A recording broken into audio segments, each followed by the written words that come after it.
ColorOS 16က Oppo ဖုန်းတွေကို next level ပို့ပေးလိုက်ပြီလို့ပြောရမယ်။ Android UI ထဲမှာအချုံးဝင်ဆုံးလို့ပြောလို့ရနိုင်တဲ့ animation စနစ်ကို Oppo ကဒီတစ်ခါမှာတော့ ColorOS 16နဲ့အတူတူလုပ်ပြနိုင်ခဲ့ပါပြီ။အရင်ဆုံး Android သမိုင်းမှာစမ်းသစ်ထားတဲ့ idea တွေထည့်ထားတဲ့အပိုင်းကိုပြပြပေးပါမယ်။ ColorOS 16ရဲ့ home screen ပိုင်းကိုကြည့်လိုက်မယ်ဆိုရင်တော့ပို့ပြီးတော့ update ဖြစ်လာတယ်။ထူးခြားမှုကိုတွေ့ရမှာဆိုရင်တော့ icon တွေကိုအခုလိုမျိုး site မျိုးစုံနဲ့ထားလို့ရသွားပြီ။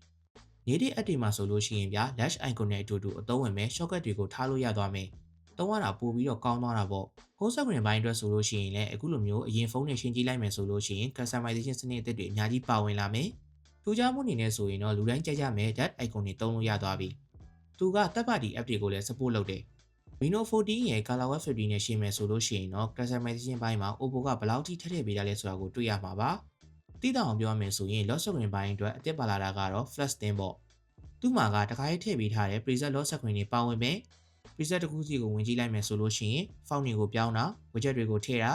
ကိုယ့်ရဲ့စိတ်ကြိုက်ပုံတွေကိုထားတာဒီလိုတွေကအစားစိတ်ကြိုက် customize လုပ်လို့ရသွားမယ်။ ColorOS ရဲ့နာမည်ကြီး animation တွေကိုတစ်ချက် show လိုက်မယ်ဆိုလို့ရှိရင်တော့လုံးဝကို battery smooth ဖြစ်နေရဆိုတာကိုတွေ့ရလိမ့်မယ်။ဒါကတော့သူ့မှာအသစ်ပါလာတဲ့ Luminous Rendering Engine ကအရင်ကထက်ပိုပြီးတော့ကျန်းလာတာကြောင့်ပါ။သူကဗျာ animation တွေကိုအရင်လိုမျိုးတစ်ခုစီမဟုတ်ဘဲနဲ့တပြိုင်နက်တည်း render လုပ်ပေးနိုင်သွားတယ်။နောက်ပြီးတော့ ColorOS ရဲ့နာမည်ကြီး Trinity Engine ကလည်းဖုန်းရဲ့ performance ကိုchip level အထိအကောင်းဆုံး optimization လုပ်နိုင်သွားပြီ။ဒီလိုကောင်းတဲ့ engine တစ်ခုကြောင့် ColorOS ကပိုပြီးတော့ smooth ဖြစ်နေရလို့ပြောရမှာပါ။နောက်တစ်ခုကတော့ Gemini စနစ်ကိုတည်တံ့ app ဆိုတာတဲ့ system level အထိပေါင်းထည့်ပေးလိုက်နိုင်ပြီ။ AI Mindspace နဲ့ဆိုလို့ရှိရင်လည်း Gemini ကတွဲပြီးတော့အလုပ်လုပ်နိုင်သွားပြီ။ AI Mindspace ဆိုတာကဗျာကိုမှတ်တာချင်းတဲ့စာတွေ screenshot တွေအတန်ဖိုင်တွေကိုမှတ်ထားလို့ရနိုင်မယ့်နေရာတစ်ခုပါ။ကိုယ့်ရဲ့ idea တွေကို AI အကူအညီနဲ့သိမ်းလို့ရမယ့်နေရာတစ်ခုပေါ့။သိချင်တဲ့အချိန်မှာ AI ကိုဘာမှတ်ထားလဲဆိုတာကိုပြန်ပြီးတော့မေးလို့ရမယ်။ဥပမာကျွန်တော်က Mindspace ထဲမှာ trip plan တစ်ခုကိုမှတ်ထားမယ်။ Gemini ကလှမ်းပြီးတော့ access လုပ်လို့ရမယ်။ပြီးလို့ရှိရင် native Oppo app တွေကိုသုံးပြီးတော့တွဲပြီးတော့အလုပ်လုပ်နိုင်သွားမယ်ပေါ့။ setting ထဲမှာဆိုလို့ရှိရင်လည်း Oppo AI ကိုတည်တံ့ menu ခွဲပေးလိုက်ပြီး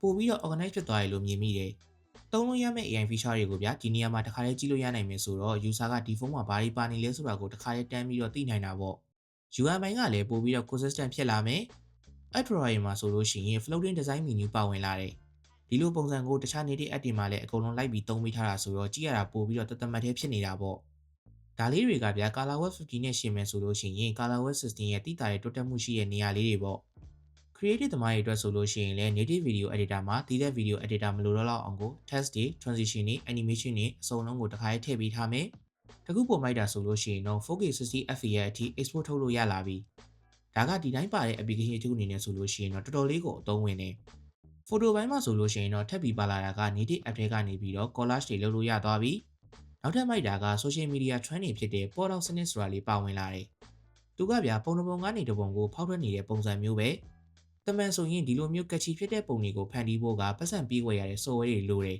။ Oppo ကတော့ ColorOS 16နဲ့အတူတူ Reno 15 series ဖုန်းတွေမှာ free ထည့်ပေးထားတာပေါ့။နောက်ထပ်အမိုက်ဆုံးကတော့ O+ Connect ပါပဲ။အရင်တုန်းကတော့ iPhone တွေနဲ့ချိတ်နိုင်တယ်ဆိုပေမဲ့အခုမှတော့ Mac တွေ Windows တွေနဲ့ပါချိတ်ပြီးတော့ file တွေပို့တာ screen mirroring လုပ်တာတွေကိုအလွယ်တကူလုပ်နိုင်သွားပြီ။ ColorOS 16ရဲ့အကြောင်းကတော့ပြောပြရင်အများကြီးကြံပါသေးတယ်။အကြံသေးရဆိုလို့ဗျာ ColorOS 16သုံးထားတဲ့ဒီ Reno 15 series ဖုန်းတွေက software update 6 နှစ်ရမယ်လို့ပြောတယ်။အကြံပြုရမယ်ဆိုရင်တော့ ColorOS က Android တွေထဲမှာဆိုလို့ရှိရင်တစ်သက်မှာတစ်ခါလောက်ကိုဗျာစမ်းပြီးတော့သုံးကြည့်သင့်တယ်လို့တော့ပြောရမယ်။ DOS ကိုသုံးထားမယ် Reno 15 series ကလည်းမြန်မာကိုဝင်တော့မယ်ဆိုတော့စောင့်ကြည့်ပေးကြပါဦး။